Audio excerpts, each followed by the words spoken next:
Número 12. La ley del otorgamiento de poderes. Solo los líderes seguros otorgan poder a otros. Casi todo el mundo ha oído hablar de Henry Ford. Fue el revolucionario que innovó la industria automovilística y una leyenda en la historia empresarial de los Estados Unidos de Norteamérica. En 1903 fundó la Ford Motor Company, con la convicción de que el futuro del automóvil estribaba en ponerlo al alcance del norteamericano promedio. Henry Ford llevó a cabo esa visión con el modelo T, y así transformó la faz de la vida norteamericana del siglo XX. En 1914, Ford producía casi 50% de todos los automóviles en los Estados Unidos de Norteamérica. La Ford Motor Company parecía una historia de éxito norteamericana. Sin embargo, no toda la historia de Ford es de consecuciones positivas. Una de las razones fue que él no se adhirió a la ley del otorgamiento de poderes. Henry Ford estaba tan enamorado de su modelo T que no tenía intenciones de cambiarlo ni de mejorarlo, ni quería que ninguna otra persona lo intentara. Una vez, cuando un grupo de sus diseñadores lo sorprendieron presentándole el prototipo de un modelo mejorado, Ford sacó las puertas de las bisagras y destruyó el auto con sus propias manos. Por casi 20 años, la Ford Motor Company solo ofreció un diseño, el modelo T, que Ford personalmente había desarrollado. No fue sino hasta 1927 que, finalmente, de mala gana, accedió a ofrecer al público un nuevo modelo. La compañía produjo el modelo A, pero este era muy atrasado en comparación con sus competidores en lo referente a las innovaciones técnicas. A pesar de haber comenzado a la cabeza y de su increíble ventaja sobre sus competidores, el mercado de la Ford Motor Company se fue encogiendo. En 1931 había bajado a 28%. Henry Ford era la antítesis del líder que sabe otorgar poderes. Siempre minaba a sus líderes y miraba a su gente por encima del hombro.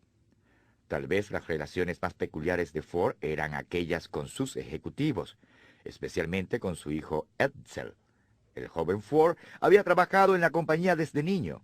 Mientras Henry se volvía más excéntrico, Edsel trabajaba más duro para mantener la compañía en funcionamiento. Si no hubiese sido por él, probablemente la Ford Motor Company se hubiera ido a la quiebra en la década de los 30.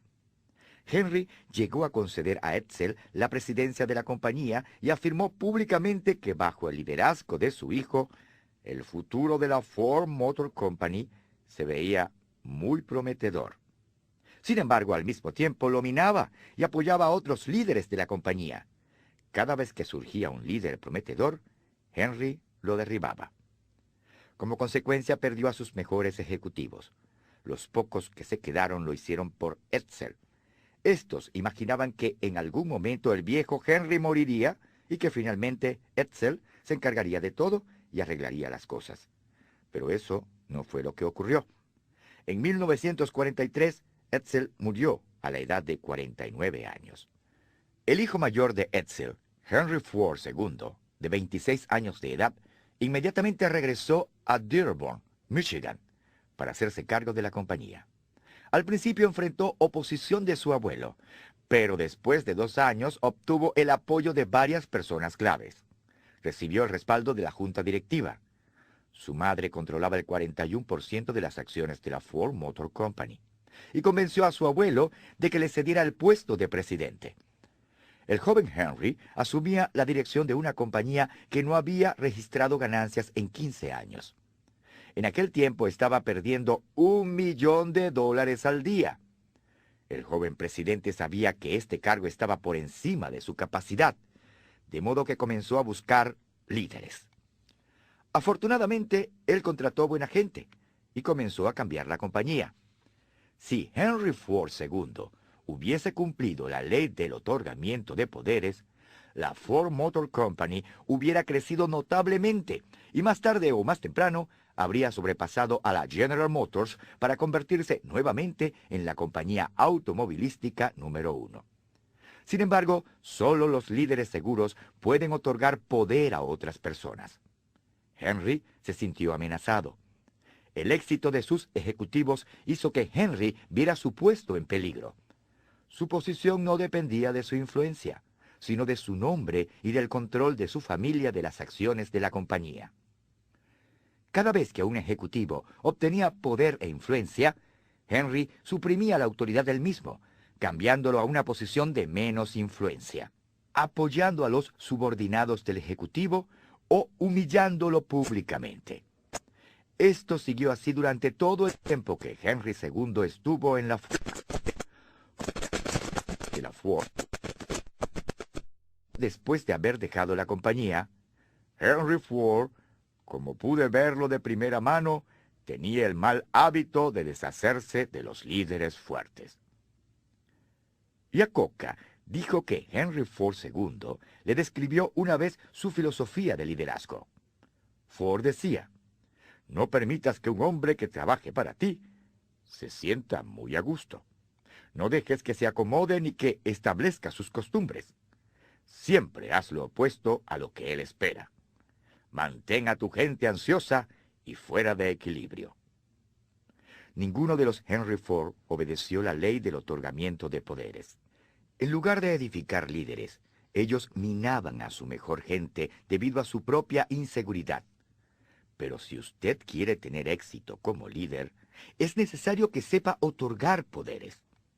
Theodore Roosevelt reconocía que el mejor ejecutivo es aquel que tiene suficiente intuición para seleccionar buenos hombres que lleven a cabo lo que él desea que se haga y que sabe refrenarse y evitar entrometerse mientras éstos cumplen su deber. Únicamente los líderes seguros pueden entregarse a sí mismos.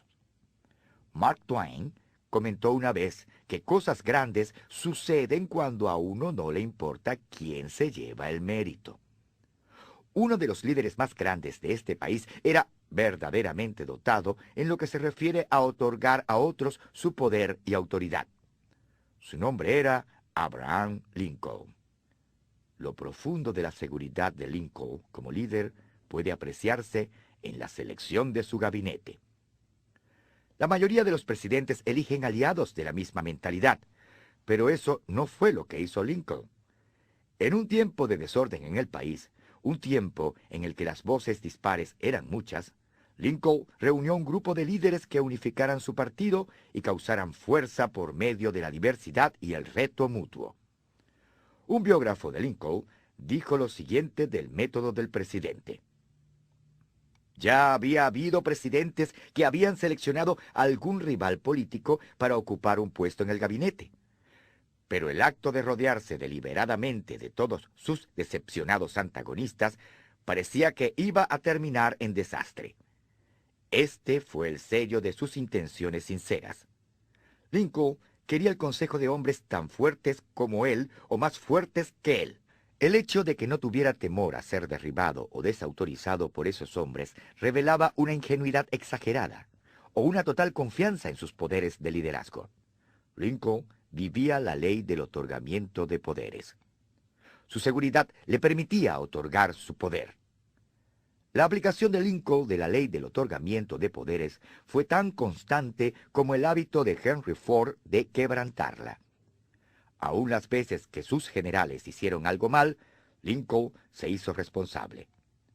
Donald T. Phillips, experto en Lincoln, dijo: «A lo largo de toda la guerra, Lincoln aceptó públicamente la responsabilidad por las batallas perdidas y las oportunidades desaprovechadas. Lincoln pudo pararse firme durante la guerra y continuamente otorgar poderes a otros porque su seguridad era sólida como una roca». La verdad es que el otorgamiento de poderes es poderoso, no solo para la persona que está en desarrollo, sino también para el mentor. Engrandecer a otros lo engrandece a usted.